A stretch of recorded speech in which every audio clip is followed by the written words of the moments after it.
Sekali lagi ini bahan dari Katekismus Heidelberg.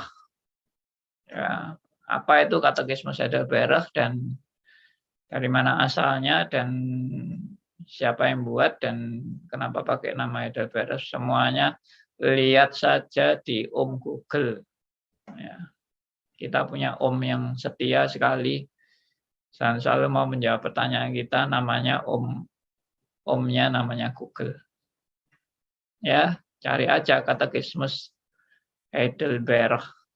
Nanti semua info akan masuk. Jadi sekarang ini zamannya informasi sangat-sangat mudah dan murah. Ya, kita tidak pernah bayar sama Google, tapi dia begitu setia memberi info-info. Juga ini Katekismus Heidelberg ini Anda bisa download gratis, juga tidak bayar, seluruh pertanyaan dan jawaban ada. Juga ada bukunya, kalau sudah mau beli bukunya juga silakan. Tapi mau ini download gratis di web juga sangat mudah. Jadi ini zaman sekarang juga zamannya ya orang mau pelit-pelit juga percuma, karena ya ini banyak yang malah menyebarkan dengan gratis. Anda mau pelit bagaimana? Anda mau jual bagaimana? Lama gak laku. Ya. Oke. Baik, ini kita masih dalam tema Roh Kudus. Dan tema kita ini tema yang termasuk tema Roh Kudus, tema yang krusial. Yang gara-gara Roh Kudus ini gereja juga terpecah belah. Gereja saling bertentangan pendapatnya tentang Roh Kudus. Satunya ngotot tentang Roh Kudus, satunya nggak ngotot sama sekali atau bahkan alergi dengan Roh Kudus. Nah, bagaimana sikap yang benar ya terhadap Roh Kudus ini? Ya, mau alergi atau mau tergila-gila dengan Roh Kudus atau mau apa? Ya, makanya belajar, dan belajarnya itu belajar dalam pimpinan Roh Kudus, karena ada orang belajar makin sesat karena belajarnya keliru. Nah, orang kalau belajar kepada teroris ya akhirnya jadi teroris. Anda belajar kepada siapa? Itu penting. Ya, kalau belajar sama roh-roh penyesat, ya jadilah Anda penyesat-penyesat Kristen yang ngajar tapi ngawur. Banyak pengajar-pengajar ngawur. Maaf, saya ngomong mungkin dianggap kasar atau dianggap sombong. Enggak, saya dengan sesungguhnya mengalami sendiri bagaimana dulu saya ngawur. Ya, kena roh ngawur ini. Ya, saya tetap percaya bahwa itu saya masih dalam anugerah Tuhan, karena kalau ngawurnya kebablasan ya saya sudah terhilang. Di dalam ngawurnya saya, Tuhan masih melindungi saya agar ngawurnya enggak kebablasan. Ya, saya percaya anak Tuhan yang sejati bisa ngawur, tapi ngawurnya enggak terus-terusan kebablasan sampai terhilang. Tidak. Tuhan akan menegur, mengingatkan, menginsyafkan, dan mengembalikan kepada jalan yang benar. Nah, itulah yang saya alami sendiri. Bagaimana dulu dari saya ngawur, ngaco, ya toh, teologianya amburadul, sampai Tuhan membawa saya pada pengertian kebenaran demi kebenaran sampai hari ini. Saya tidak katakan hari ini saya sudah sempurna. Tidak, Tuhan masih terus membimbing anak-anaknya, siapapun tidak ada yang sudah sempurna. Semua kita masih diproses. Di dalam proses itu kita harus berhati-hati karena ada jebakan-jebakan iblis yang seringkali ingin bukan seringkali, selalu ingin menyesatkan kita. Iblis itu selalu ingin menyesatkan anak-anak Tuhan. Nah, itu. Kalau kita tidak waspada dan tidak meresponi dengan berhati-hati, dengan sungguh-sungguh, kita akan terjebak. Karena iblis itu salah satu cara canggihnya, dia kan menjebak. Dia kadang-kadang pakai cara yang kasar, tapi juga sering kali pakai cara yang halus, tidak kentara. Ada jebakan-jebakan yang kita kalau tidak sadar langsung masuk pada jebakannya. Ya, oke. Kita masuk ke pertanyaan yang ke-53 ya. Kita sudah berulang-ulang membaca pertanyaannya dan berulang-ulang juga membaca jawabannya. Tapi hari ini saya mau menekankan tentang Roh Kudus. Kita sudah belajar mengenai Roh Kudus yang teosentris, ya kan? Roh Kudus yang kristosentris, ya. Roh Kudus yang solidio gloria, dan Roh Kudus yang membawa kita kepada Alkitab. Back to the Bible. Ya maaf saja saya bilang banyak orang-orang bicara Roh Kudus yang tidak pada intinya. Ngomong Roh Kudus itu cuma perkara-perkara yang bukan pada intinya. Yang diomongkan tuh yang justru cuma fenomena-fenomena atau gejala-gejala di permukaan saja, tapi tidak sampai mendalam. Ya, kita mau bicara mengenai Roh Kudus itu bukan cuma fenomena. Kita mau bicara Roh Kudus mengenai esensinya. Secara esensial keberadaan Roh Kudus dan peran Roh Kudus.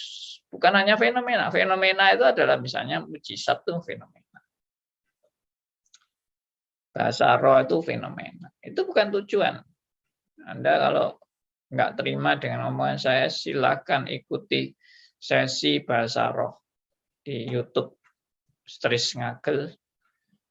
Ada kurang lebih mungkin 14 sesi. Saya bicara Roh Kudus tuntas habis.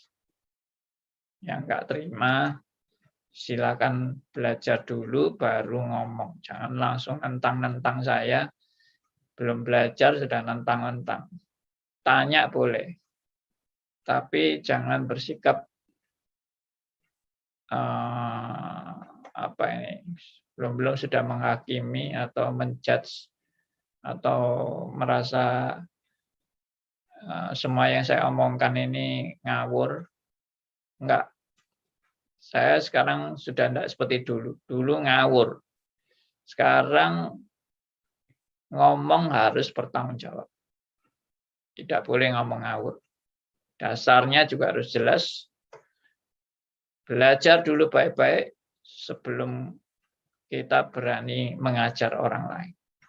Jangan Anda belum belajar baik-baik, Anda sudah ngajar orang lain, berarti Anda dipakai setan menyesatkan orang. Nah, itu bahayanya. Ya, ini semua omongan saya sebagai omongan, anggap aja ini omongan orang tua kepada anaknya. Karena saya memang sudah tua. Ya, saya tidak terasa sekali saya ini sudah umur 67, mau 68. Ya, bulan Januari yang akan datang sudah 68. Sudah usiawan yang sudah siap masuk kubur. Kalau orang bilang sudah bau tanah. Tapi saya tidak peduli itu, pokoknya selama saya masih hidup dan Tuhan masih memberi saya kekuatan, ingatan, dan anugerahnya untuk saya bisa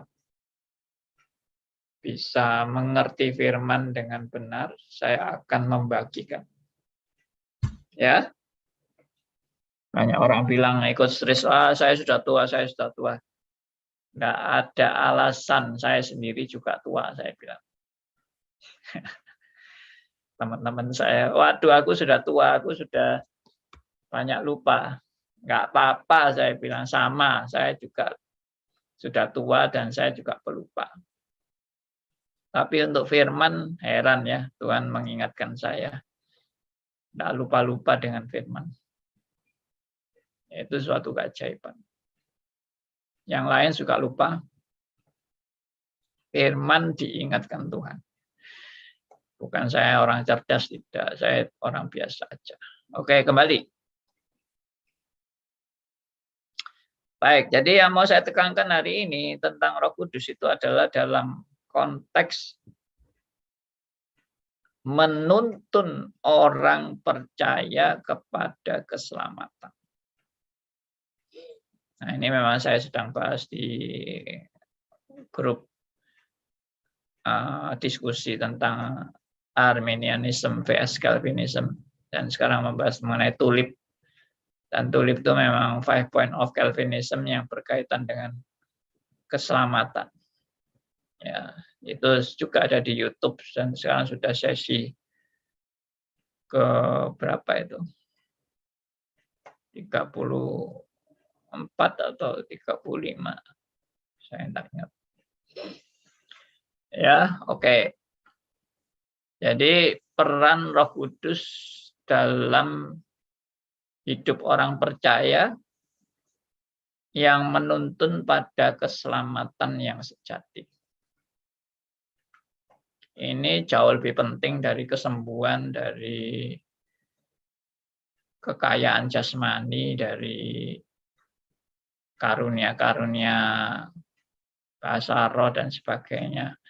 Keselamatan itu adalah hal yang paling pokok, paling esensial, dan tidak ada yang bisa lebih penting daripada anugerah keselamatan yang membawa orang dalam pengenalan akan Allah yang benar dan menjalankan fungsinya sebagai anak Tuhan untuk memuliakan nama Tuhan. Ya, saya ngomong ini pelan-pelan ngomongnya. Saya tidak ngomong cepat-cepat. Tapi setiap kali yang saya omongkan ada maknanya. Dan perlu dipikir. Bukan sombong lagi. Ya, memang orang semua sombong. Saya juga sombong. Tapi kalimat-kalimat ini bukan mau menekankan suatu kesombongan, tidak. Kalimat ini untuk disimak, direnungkan, dan membawa orang kepada penelitian Alkitab yang lebih dalam lagi. Sekali lagi, kalau tadi saya bilang keselamatan dibandingkan dengan kesembuhan penting mana? Ya, 100% penting keselamatan. Orang sembuh dari penyakit, tapi kalau tidak selamat, buat apa? Tapi memang ada orang sedikit lumayan pinter bilang, ya yang lebih bagus kan keselamatan dan kesembuhan, Pak. Iya, bagus memang. Kalau bisa ya komplit semua. Keselamatan, kesembuhan, kekayaan, ya, kelancaran hidup, ya, anak cucu semua baik-baik. Kalau bisa tidak pernah mati. Dan kalau bisa tidak pernah sakit. Kalau bisa tidak pernah kena musibah. Kalau bisa naik ke surga kayak keretanya Elia yang naik ke surga. Ya itu semua kalau bisa kan. Tapi kenyataannya kita lihat Tuhan mendidik kita itu banyak sekali ajaran, banyak sekali penderitaan, banyak sekali ujian-ujian, banyak sekali pencobaan, banyak sekali anak Tuhan yang mengalami jatuh bangun. Ya, banyak anak Tuhan dari sukses menjadi hancur lebur, juga ada hancur lebur jadi sukses, juga ada. Semuanya ada. Tapi siapa yang menentukan? Yang menentukan bukan kita. Yang menentukan itu Tuhan. Jadi kembali lagi. Tapi Tuhan pernah bilang kan, untuk apa orang memperoleh seluruh dunia ini, tapi dia kehilangan nyawanya. Nah, itu sudah berarti menunjukkan nyawa itu keselamatan jiwa seseorang itu nomor one. Tidak berarti mengabaikan hal-hal yang jasmani. Kalau gitu, ya sudah, tidak perlu makan. Yang penting selamat aja. Kita sudah tidak perlu makan lagi, makanan jasmani tidak perlu. Makanan rohani aja. Enggak, siapa yang mengajari seperti itu. Kalau saya bilang yang paling penting adalah keselamatan jiwa, tidak berarti lalu makanan tidak perlu. Perlu, tapi lebih perlu mana gitu loh. Kalau dibandingkan itu lebih penting mana. Anda harus jelaskan. Kalau Tuhan Yesus mengatakan manusia bukan hidup dari roti saja, tapi dari setiap firman yang keluar dari mulut Allah. Matius 4 ayat 4. Itu mau menunjukkan apa? Ada hamba Tuhan yang konyol banget, saya lihat tafsiran dia. Dia mengatakan apa? Dari ayat itu. Manusia bukan hidup dari roti saja, tapi dari setiap firman yang keluar dari mulut Allah. Lalu dia khotbahnya begini. Ini menunjukkan saudara-saudara bahwa Tuhan Yesus sangat mementingkan orang itu bisa makan roti. Jadi Tuhan Yesus tidak mengabaikan roti. Tuhan Yesus sangat mementingkan roti. Ini khotbah apa? Ngawur, ngaco. Nggak ngerti saya bagaimana jadi cara menangkap firman itu sampai dia malah mementingkan roti daripada firman dalam khotbahnya dia. Mungkin dia anti dari orang-orang yang ikut aliran teologi yang anti dengan orang-orang Injili ya, yang menekankan Injil. Lalu seolah-olah orang yang menekankan Injil itu tidak mementingkan roti. Jadi buang semua roti. Yang penting hanya Injil. Ya, lalu dia khotbahnya sengaja dibalik. Tuhan jelas-jelas mementingkan roti. Bukan hanya Injil saja, tapi roti. Itu sangat penting. Ya, menurut saya khotbah kayak gitu tuh siapa yang nggak tahu. Ya, enggak usah khotbah pun juga tahu kalau roti itu penting. Betul. Siapa yang nggak tahu kalau uang itu penting? Benar-benar orang nggak bisa mikir normal itu. Kalau orang nggak tahu kalau uang itu penting. Makan itu penting, minum itu penting. Ya. Menghirup udara itu penting. Siapa yang nggak tahu? Ya tahulah. Nggak usah diajari juga tahu. Anak SD pun tahu. Tapi Tuhan mau supaya kita tahu lebih dalam. Nah, tahu lebih dalamnya apa? Firman. Firman itu menjadi pokok yang paling penting. Melebihi semua. Jiwa yang diselamatkan itu menjadi pokok yang paling penting. Nah, makanya tadi saya membandingkan penting mana orang bisa dapat mujizat atau orang diselamatkan. Jangan bilang dua-dua. Saya tidak menyangkal bahwa mujizat itu adalah pekerjaan Tuhan dan itu juga suatu hal yang merupakan anugerah Tuhan kalau orang bisa dapat mujizat. Tapi kalau Anda lebih mementingkan mujizat daripada hal yang lebih esensial, yaitu keselamatan yang sejati, Anda sudah tertipu oleh iblis. Iblis itu pinter loh. Benar. Itu kelihatannya benar kan. Orang yang tergila-gila dengan mujizat itu kan kelihatannya benar. Tapi itu tipu muslihat iblis. Anda pernah nggak baca firman apa ini? Dari orang-orang yang tergila-gila dengan mujizat. Ya. Tuhan Yesus langsung menegur orang-orang yang tergila-gila dengan mujizat itu. Kamu ini cuma kepingin makan roti gratis. Intinya gitu kalimat Tuhan Yesus itu intinya begitu. Saya tidak motif secara hurufiah, tetapi intinya begini. Kamu itu ingin ikut aku hanya karena kamu lihat mujizat dan dapat makan gratis. Tapi kamu tidak mengerti di balik mujizat ada berita apa yang saya mau sampaikan. Nah, itu yang perlu ditangkap oleh saudara dan saya itu adalah di balik mujizat ada message, ada berita yang mau disampaikan oleh Kristus. Tapi orang-orang itu tergila-gilanya sama mujizat. Wah, mujizat, mujizat, mujizat. Lalu beritanya malah dikesampingkan. Message-nya, message Kristus itu tidak menjadi hal yang utama. Tapi mujizat itu yang terutama. Sampai ada apa itu namanya?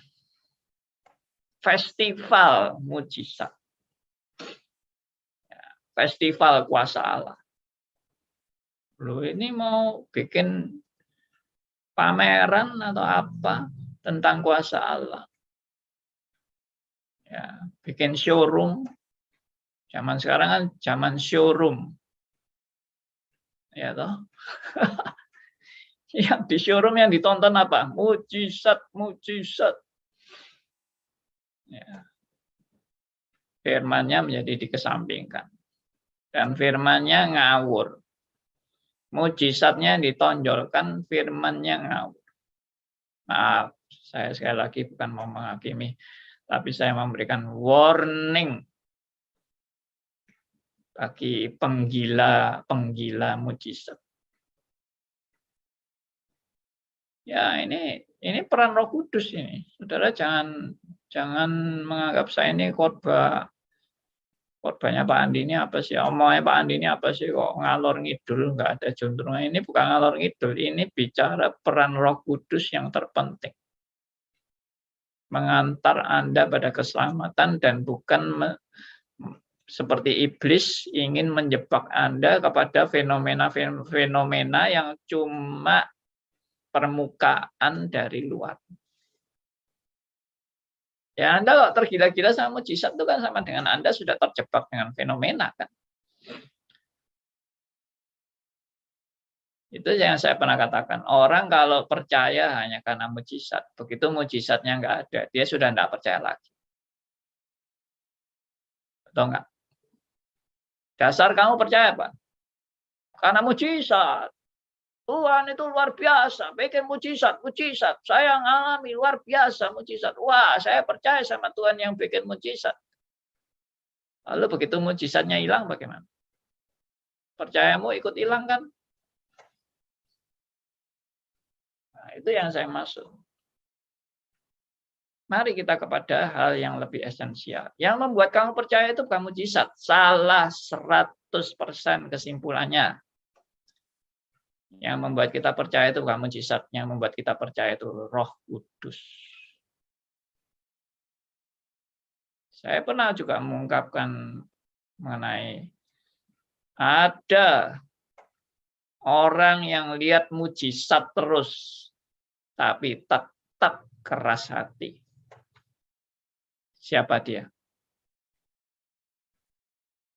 Firaun. Iya toh. Saudara coba lihat Firaun itu. Dia kurang apa melihat mujizat yang dari Tuhan? Nah, berkelimpahan mujizat kan yang dia lihat. Dia percaya enggak? Enggak. Makin mengeraskan hati. Contoh lain. Bangsa Israel.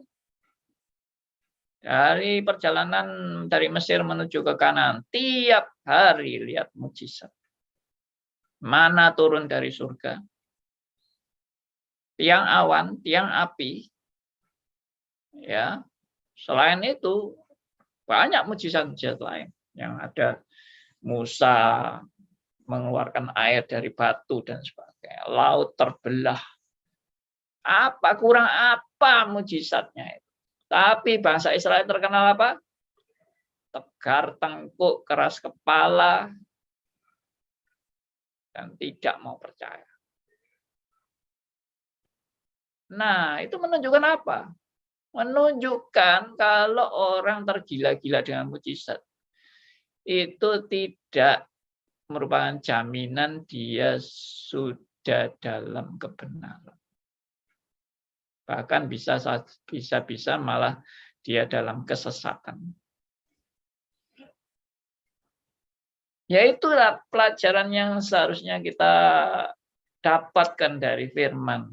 Dan itu peran Roh Kudus yang menyadarkan saudara dan saya kalau sadar ini. Kalau nggak mau sadar dan Anda tetap tergila-gila dengan mujizat, ya Anda berarti ikut arusnya Firaun itu atau arusnya orang-orang Israel yang terkena tegar tengkuk, keras kepala dan tidak mau percaya kepada Tuhan. Dan itu sangat disayangkan. Ya, sudah dikasih berita kebenaran, tetap tidak mau percaya. Herodes dikhotbahi terus oleh Yohanes Pembaptis. Waktu Yohanes Pembaptis di penjara, ditulis di Alkitab bahwa Herodes sangat senang mendengarkan khotbah-khotbahnya Yohanes Pembaptis. Tapi dia tetap memilih kenikmatan.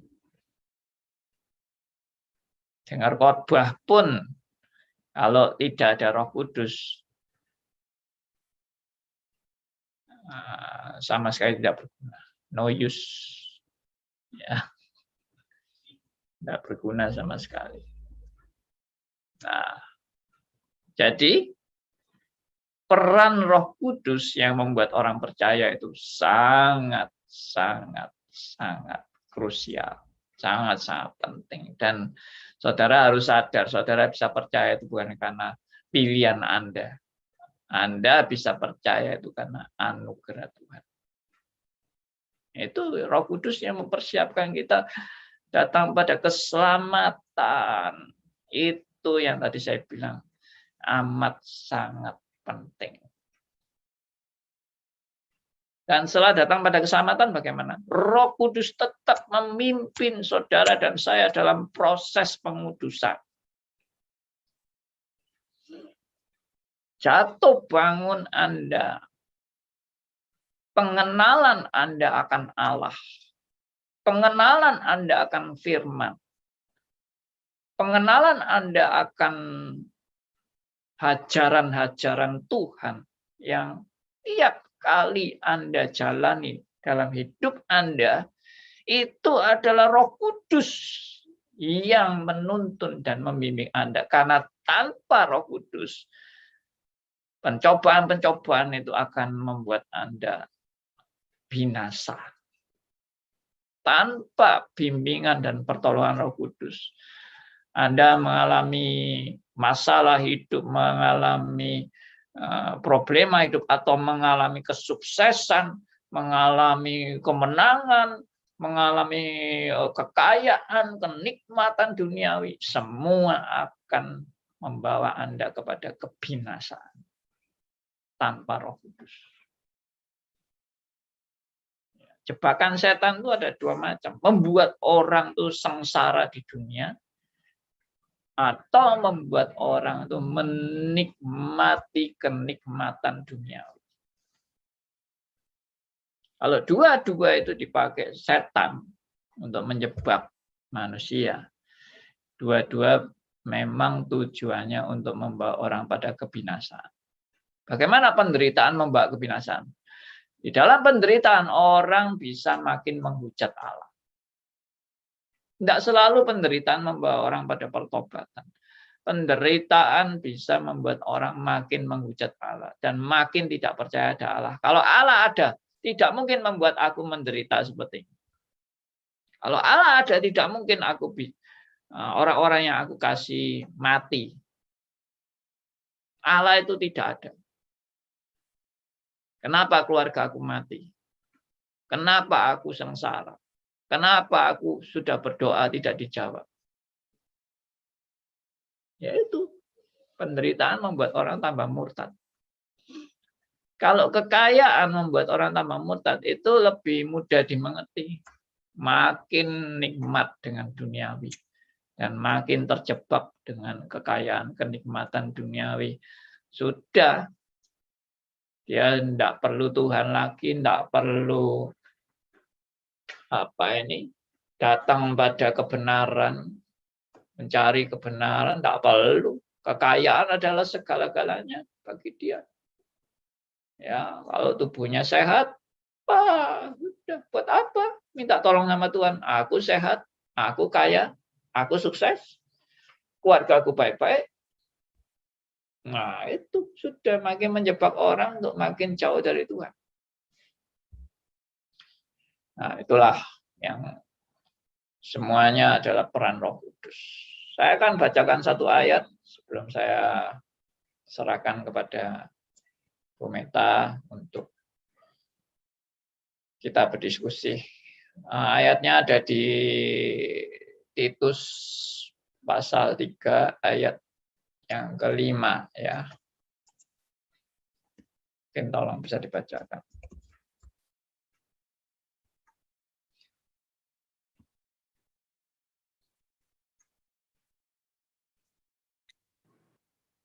Dari mana Pak Andi?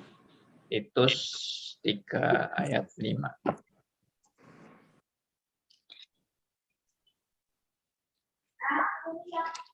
Titus pasal 3 ayat yang kelima.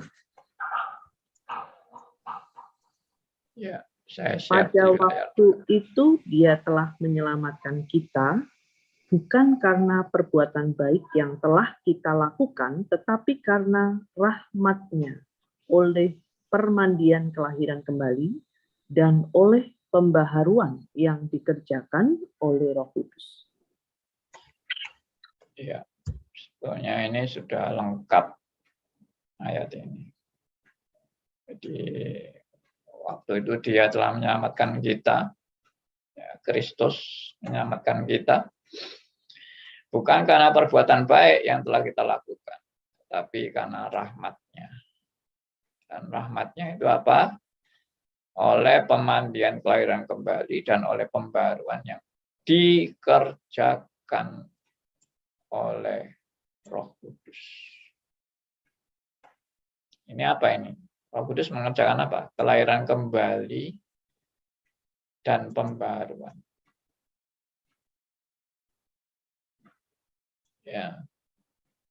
Dua hal yang sangat penting dan ini berkaitan dengan keselamatan. Kelahiran kembali ini berkaitan dengan keselamatan. Orang kalau tidak dilahirkan kembali tidak mungkin akan bisa bertobat dan datang pada keselamatan. Dan orang-orang yang mengalami pembaruan juga tidak mungkin bisa mengalami pertumbuhan secara progresif tanpa Roh Kudus menyertai dan yang mengerjakan. Di sini dikatakan yang mengerjakan itu Roh Kudus. Semuanya karena kasih karunia Allah dan bukan karena kehebatan dan kemampuan kita. Puji Tuhan. Saya berhenti sampai di sini.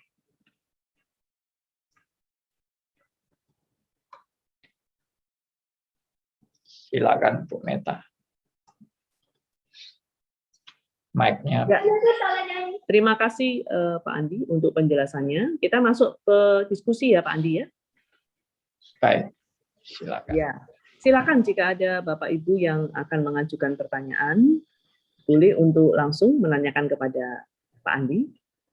Adakah di sini? Silakan, Pak Theodor ya. Ya, pagi Bu Meta. Ya, pagi Pak. Silakan. Pagi Pak Andi. Selamat pagi, Pak Theodor. Ya, Pak, saya sedikit aja mungkin, Pak. Tadi Bapak bilang kan orientasi kepenuhan Roh Kudus itu bukan mujizat ya, Pak ya? Ya, Atau mungkin lain, atau benar ya, Pak, bukan mujizat ya, Pak ya? orientasi Roh Kudus. Maksudnya esensi pekerjaan Roh Kudus itu bukan sekedar mujizat. Ya, tapi sementara Pak, di sisi lain mujizat itu kan tanda, Pak. Kalau dia, misalkan Nabi diutus Tuhan, dia ada tandanya, dia bikin mujizat gitu, Pak. Nah, itu gimana, Pak, kita mengerti kedua hal itu, Pak? Ya, makanya saya juga pernah menjelaskan kepada rekan yang juga ada di sini bahwa fenomena dan tujuan itu berbeda.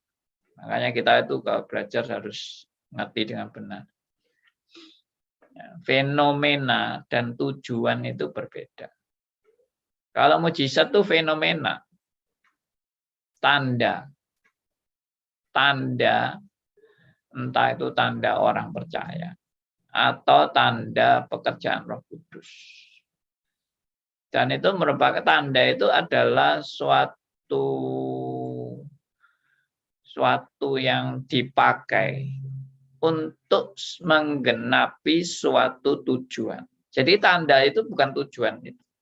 Itu cuma alat pengantar kepada tujuan, itu tanda. Ya, saya pernah kasih contoh. Saya suatu saat dipanggil berkhotbah di suatu daerah yang saya tidak pernah kunjungi. Lalu yang menyebut saya bilang, Bapak pakai baju apa? Saya bilang, pakai batik warna coklat. Dan tas saya warnanya merah. Misalkan gitu ya. Itu tanda saya kan. Tapi itu kan bukan tujuan saya. Bahwa saya pakai batik warna coklat dan tas saya merah itu bukan tujuan saya. Itu tanda yang saya sedang pakai. Tapi tujuan saya datang itu untuk apa? Ya untuk khotbah, untuk memberitakan firman. Bukan untuk pamer-pamer tanda saya. Ini loh, batik saya. Saudara lihat batik saya. Ya, lihatlah. Nah, khotbah saya cuma itu aja. Lihatlah batik saya. Saudara penting ini melihat batik saya ini. Ya, itu bukan tujuan saya kan. Kalau khotbah seperti itu khotbah, boleh dikatakan khotbah yang melenceng dari sasaran utama. Makanya orang yang khotbah mujizat bolak-balik itu melenceng dari sasaran utama. Karena Tuhan Yesus itu di balik mujizat ada tujuan utama. Orang nggak nangkep tujuan utamanya, orang nangkep cuma tandanya. Yang dikejar-kejar bahkan tandanya, bukan tujuannya. Makanya hal itu ditegur oleh Tuhan Yesus. Dan waktu Tuhan Yesus menegur, akhirnya banyak orang kecewa. Karena memang orang itu bukan mau sungguh-sungguh mencari kebenaran, orang itu cuma mau cari mujizat. Dikasih tahu kebenaran langsung mundur. Dikasih mujizat langsung berebutan. Ya itu wajar lah. Kita coba lihat di mana-mana begitu ada festival mujizat. Ya, festival kuasa waris. Begitu disuruh belajar di stres, males. Ya itu namanya manusiawi memang. Makanya saya bilang tanpa Roh Kudus bekerja, kita akan binasa. Pasti akan binasa. Demikian. Oke. Ya, terima kasih Pak Andi. Kita tersisa 6 menit tanpa menunggu. Jika masih ada, silakan. Pak, Bu. Ya, silakan Pak Aryo. Orang yang memberati, yang sangat tergila-gila mujizat, atau yang tergila-gila oleh fenomena yang tadi Pak Andi mengatakan itu bukan tujuan. Kenapa kok sulit bertobat? Karena mujizat atau fenomena itu, mujizat itu pada dasarnya adalah orang yang senang pada mujizat itu pada dasarnya ada orang yang tidak mau melalui proses. Terus mereka mau instant proses. Ya orang model gitu ya sudah pasti tidak mencapai tujuannya. Artinya keselamatan dan hal-hal yang menjadi tujuan pasti males ya kalau sudah mengalami proses. Ya intinya orang yang suka mujizat benar-benar orang yang mau sulapan, mau instan, mau tidak mau proses. Proses itu paling penting. Oke. Terima kasih Pak Dio. Jadi proses itu penting. Iya, saya aminkan bahwa proses itu penting karena Roh Kudus memang bekerja untuk memproses kita. Tapi juga ada proses di luar Roh Kudus juga ada, yaitu prosesnya setan. Tapi prosesnya setan memang seperti tadi dikatakan lebih senang instan. Yang instan itu enak. Mie instan, oh enak toh, tinggal makan aja. Tidak perlu masak angel-angel. Yang penting instan gitu. Nah itu yang disediakan oleh setan, instan itu. Tapi ada juga proses, misalnya orang itu mau cari kesaktian. Oh prosesnya apa? Oh, harus puasa, ya toh cari kesaktian, puasa. Terus apalagi semedi di kuburan, ya seminggu di kuburan. Itu proses kan? Prosesnya proses penyesatan. Nah, prosesnya Roh Kudus itu pasti menuju pada kebenaran, bukan prosesnya menuju pada kesesatan. Jadi makanya kalau orang tadi tergila-gila dengan mujizat atau fenomena-fenomena terus, ya itu sudah kena jebakan. Karena bukan itu yang jadi tujuan. Seperti tadi saya bilang, saya masa mengkhotbahkan baju batik saya.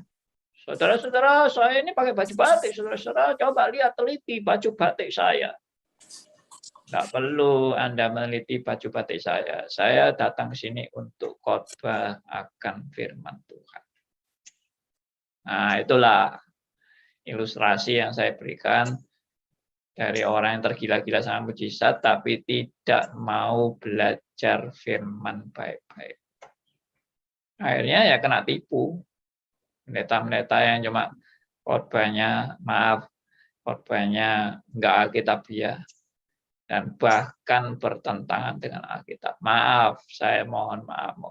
Kadang-kadang mungkin orang dengar saya ini dipikir saya ini menghina, saya ini merendahkan hamba Tuhan dan sebagainya. Enggak, bukan itu maksud saya itu sendiri soalnya pernah mengalami kesesatan. Bagaimana dulu saya ngawur dan bagaimana akhirnya Tuhan menyadarkan dan mengizinkan saya. Makanya jangan niru-niru jalan saya yang ngawur-ngawur itu lalu langsung dianggap benar. Ya. Oke. Ada lagi dari Pak Joko, saya bacakan di chattingnya ya, Pak Andi ya. Benar sekali, Pak, rekan kerja pelayanan Billy Graham malah di masa tuanya menyangkal Tuhan dan menjadi ateis karena kecewa. Kenapa ada kejahatan yang mengerikan dan Tuhan tidak mencegahnya? Silakan, Pak Andi. Saya masih belum berani untuk menegaskan bahwa Billy Graham itu betul-betul menyangkal Tuhan dalam masa akhir hidupnya dia. Memang saya dengar sendiri wawancara dia waktu itu menunjukkan teologi dia agak menjurus kepada universal. Tapi saya masih nggak yakin apakah itu benar-benar keyakinan dia karena dia sudah sangat tua. Waktu diwawancara itu dia sudah sangat tua. dan mungkin sudah mulai demensia dan omongan dia tidak bisa lagi seperti waktu dia masih muda dengan konsisten. Jadi itu jangan dijadikan patokan. Saya tidak mau melihat fenomena lagi. Itu tuh kan juga fenomena. Wawancara Billy Graham dengan apa itu dalam forum apa gitu, saya lupa deh. Jadi jangan itu jadikan patokan. Wah, kalau gitu Billy Graham sudah sesat. Billy Graham sudah meninggalkan Tuhan. Apa itu kan, ya itu tadi saya bilang. Itu dia umur berapa itu dia wawancara? Mungkin umur 90-an. Ya, kita sendiri aja kan sudah sering pekun-pekun. Ya. Apalagi kalau umur 90. Waduh, sudah tidak bisa jadi pegangan. Saya sendiri pernah mengundang hamba Tuhan ya. Hamba Tuhan, saya tidak mau sebut namanya. Dia dulu sangat-sangat bagus dan sangat jadi berkat. Lalu di masa tuanya, dia sudah umur mungkin 80 lebih. Kita undang dia untuk bikin seminar seperti di zaman saya dulu mahasiswa. Waktu saya undang dia lagi jadi seminar, aduh omongannya Kacau. iya kacau balau dan enggak ada arahnya, sampai dia sendiri lupa. Dia waktu cerita tadi saya ngomong kemana ya? Saya enggak tahu ini bicaranya mau kemana saja, dia sudah lupa. Wah, ya sudahlah, kita memaafkan ya, karena memang dia, ya kita yang salah lah mengundang orang yang sudah mulai pikun gitu ya. Oke. Oke, Pak Andi, waktunya sudah lewat dan Pak Andi boleh menutup di dalam 1-2 kalimat yang mereminder kita. Silakan, Pak. Ya. Ini ada yang angkat tangan sama kita ini, Pak Elia ini. Saya mau sedikit menanggapin baru bangun ya, karena saya kan pencuplik Pak Andi, penculik ya, tapi pencuplik. Itu Q&A yang hari Kamis tuh bagus sekali ternyata yang lalu. Tapi karena ini kedaulatan Tuhan ya, kita disibukkan dengan urusan persiapan pembukaan stres dan sebagainya, kemudian dengan kejadian Pak Rudi Pranoto, jadi betul-betul saya blank dengan tugas saya karena masih bisa hidup. Tapi dari semalam Pak, saya mengedit, begitu terkirim pagi itu langsung ada yang mengkoreksi Pak. Pak Andi kenal dengan Pak Dr. Edi Cahyono, Pak? Tidak kenal. Pasti kenal. Hah? Teman FB, Pak. Edi. Di FB. Tulisannya Pak Andi sering dikomentari oleh beliau dan Pak pernah menjawab. Mungkin Pak bukan kenal ya, tapi tahu mungkin kenal. Dia menegur saya Pak karena dia ada di grup BG. Maaf Pak, saya hanya mengingatkan kesalahan penulisan. Saya mau bertanya Pak Andi, sorry Bu Metaya, ini saya ngambil sedikit momentum. Apakah yang benar tuh Armenian atau Arminian Pak? Beliau Arminian. Nah itu Pak, waduh, kesalahan berabad-abad yang telah saya lakukan. Ternyata Tuhan koreksi melalui hambanya ini, dia seorang Kristen, karena di grup BG kan itu seorang komunitas Kristen. Yang kedua Pak, yang tadi saya mendengar Pak Joko ya Bu Meta ya, itu rekan sekerja Pak, bukan Billy Graham-nya. Rekan sekerja masa mudanya itu kalau nggak salah Richard Templeton Pak. Dulu banyak sekali mempertobatkan bersama Pak Billy. Oh iya, betul. Tapi di usia tuanya dia bilang, God is dead. Waduh Pak, itu saya pikir, kok bisa ya orang mempertobatkan orang tapi dia sendiri terhilang. Yang ketiga Pak, maafkan habis ini saya mau tidur lagi. Karena ternyata gila. Ini tugas saya nanti diomelin sama Pak Kehi. Pak Elia, Anda tidak setia. Wah. saya bangun untuk ngomong dan saya mau tidur lagi habis ini. Terus yang ketiga, sorry ya Bu Meta ya. Tadi itu Pak memberikan ilustrasi, jemput saya pakai baju merah begitu, pakai baju batik, tas merah. Betul Pak? Nah, saya mau mengembangkan yang Pak sampaikan. Kalau itu didengar sama iblis, iblis akan kirim teroris pakai batik dan bawa tas merah. Dia salah jemput dan berkorbanlah yang salah. Begitu saja, thank you. Terima kasih Bu Meta. Oke. Ya, langsung aja saya tutup. Karena waktu memang sudah melewati. Jadi kita bersyukur ya pada Tuhan karena Tuhan sudah mengutus Roh Kudus. Dan Roh Kudus itu mengantar kita pada keselamatan yang sejati dan bukan pada keselamatan yang palsu. Dan Roh Kudus itu yang mencelikkan mata rohani kita sehingga kita bisa mengenal kebenaran-kebenaran sejati dan tidak tertipu dengan kebenaran palsu. Dan bersyukur sekali dan semua itu namanya anugerah Tuhan. Kalau bukan karena anugerah Tuhan, kita semua juga sudah pasti binasa dan tersesat. Jadi mari kita bersyukur kepada Tuhan dan anugerahnya yang luar biasa bagi kita semua. Baik, kita akan tutup dalam doa dan saya minta Bu Meta aja ya, pimpin kita dalam doa. Mari kita berdoa. Kami bersyukur dan mengucapkan terima kasih karena kasih setia Tuhan cukup bagi kami dan kasih itu terus akan membuat kami terus ingin mempelajari firman-Mu, dan itulah kinerja Roh Kudus di dalam hati orang-orang percaya, dan biarlah kami belajar ya Tuhan merendahkan diri di hadapan Tuhan. Ketika kami orang yang berdosa ini tidak mampu menyelami seluruh daripada kedaulatan Tuhan dan hikmat bijaksana-Mu, kami hanya berharap bahwa melalui Roh Kudus-Mu yang akan memberikan kepada kami kesadaran untuk kami boleh diperlengkapi terus. Dan fokus kami adalah kepada Kristus sendiri untuk memuliakan Engkau dan menikmati Engkau sepanjang daripada hidup kami.